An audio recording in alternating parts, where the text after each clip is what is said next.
merci de vous informer sur les www.gms.sn. C'est l'heure du journal, voici les titres. Le maire de Simbandi Balante impuissant devant le départ massif des jeunes de sa localité. L'édile réclame des projets pour freiner cet exode qui a déjà poussé 50% de la jeunesse de cette zone du département de Goudomp à tenter l'aventure. La grève des enseignants, source d'inquiétude au sein de l'opinion. Aujourd'hui, des voix de plus en plus audibles s'élèvent pour appeler à la responsabilité. L'actualité internationale mettra fin à ce journal. Tout de suite, le développement. Bienvenue. À Simbandi Balante, 50% des jeunes sont en exode. La commune est alors dépouillée de sa jeunesse. Le maire de la commune, Albert Mané, sollicite de l'État et d'autres partenaires des projets pour fixer cette catégorie sociale très tentée par l'exode économique. Nous avons d'importantes ressources agricoles qui sont là. Nous avons des anacardiers un peu partout. Nous sommes une commune, la première commune productive d'anacarde. Donc vous savez que l'anacarde, pour qu'on puisse, il faut des pistes. Ça, c'est des questions qu'on ne doit plus parler. Les questions de pistes, nous devons les dépasser. Il faut que les populations bénéficient de ces pistes-là pour qu'elles puissent évacuer leurs produits.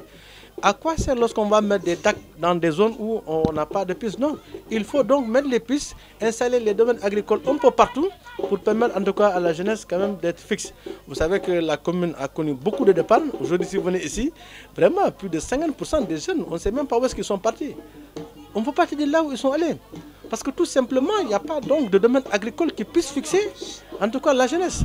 Donc c'est pourquoi moi j'ai toujours plaidé pour un accompagnement sérieux des jeunes dans des activités bien planifiées et génératrices de revenus.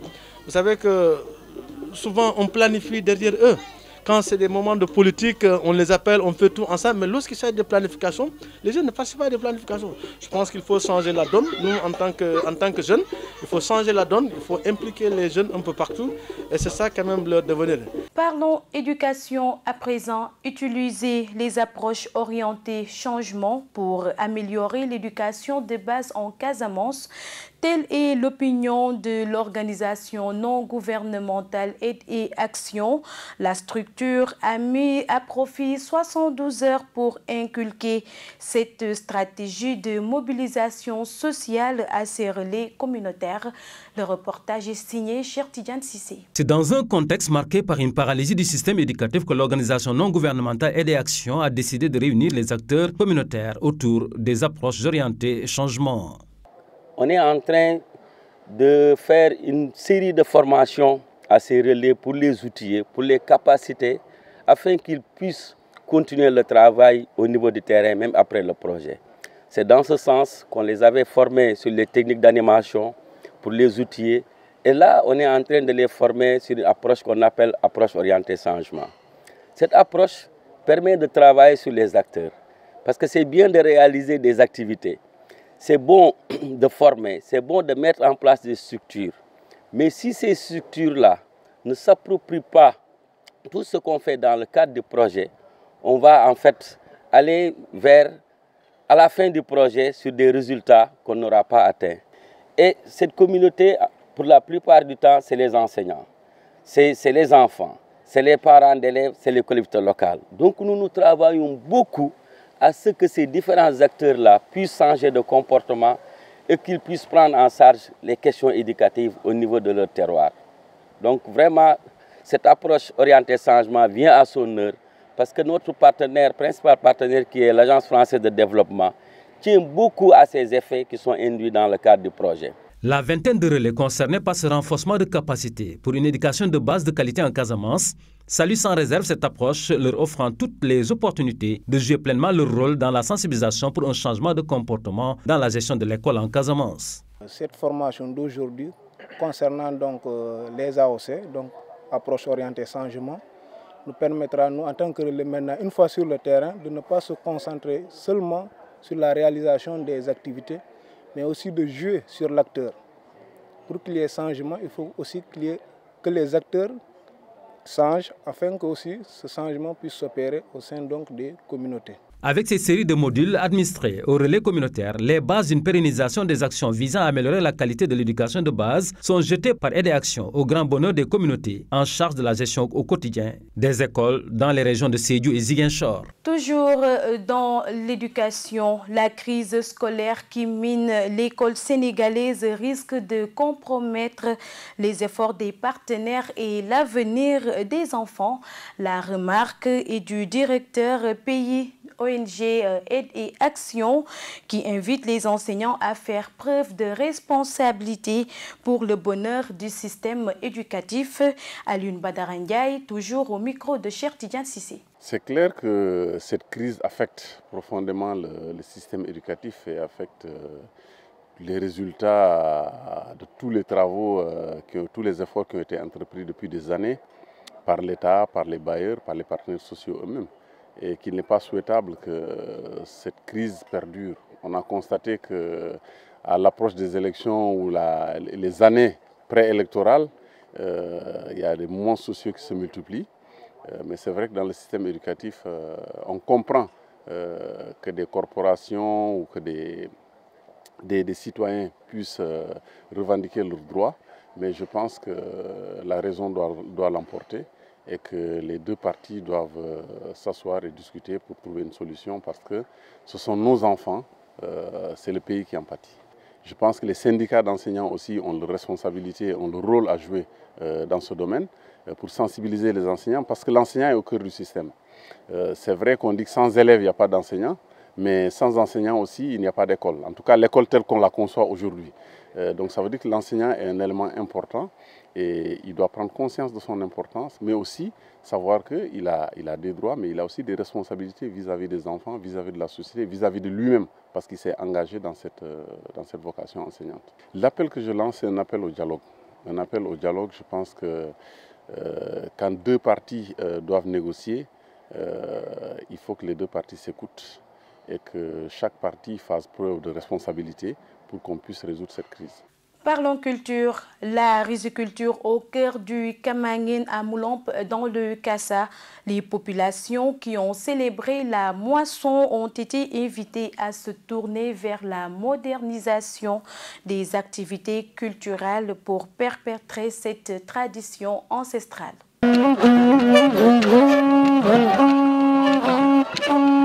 Le Kamanguen a vécu à Moulamp. Pendant 3 jours, les populations de cette localité du département d'Oussouye ont vibré au rythme de cet événement culturel et culturel qui valorise la moisson mais aussi bénit les mariages.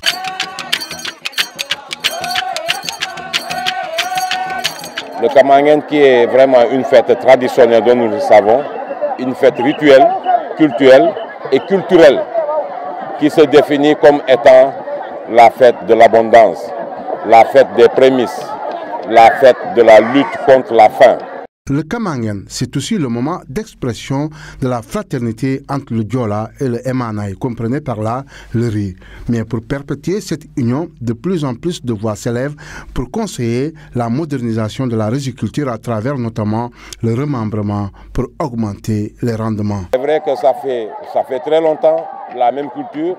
L'ingénieur Diola qui a inventé le Kamanguen, l'outil là, qui a inventé le Kadiandou, l'outil reste toujours de vigueur, mais aujourd'hui, sérieusement, il va falloir penser à d'autres techniques culturelles, de nouvelles techniques culturelles. Et pour cela, il faut d'abord accepter ce qu'on appelle le remembrement. Le remembrement, c'est-à-dire, c'est vrai que ma parcelle est limitée du point A, B, C, D.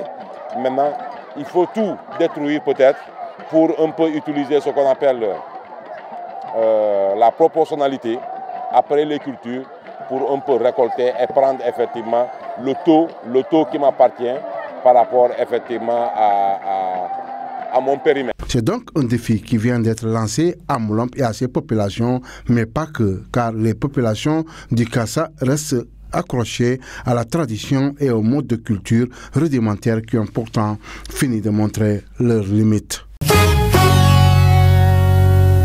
Allons voir ce qui se passe en Syrie, en Italie et en Afghanistan. En En Syrie, les États-Unis accusent la Russie de jouer la déstabilisation, d'alterner le rôle des pyromanes et celui de pompiers pour maintenir son influence. Hier, la première tentative de cessez-le-feu de 5 heures dans la Ghouta orientale a été un échec. Le cessez-le-feu n'aurait tenu que 3 heures en raison de la reprise des hostilités entre les forces du régime de Bachar al-Assad et les djihadistes qui tiendraient cette banlieue de Damas depuis 7 ans. L'armée syrienne et la Russie accusent les rebelles d'avoir bombardé un couloir humanitaire pour empêcher les civils de sortir de l'enclave de la Ghouta et d'avoir fait un mort et 5 blessés en tirant des roquettes sur Damas.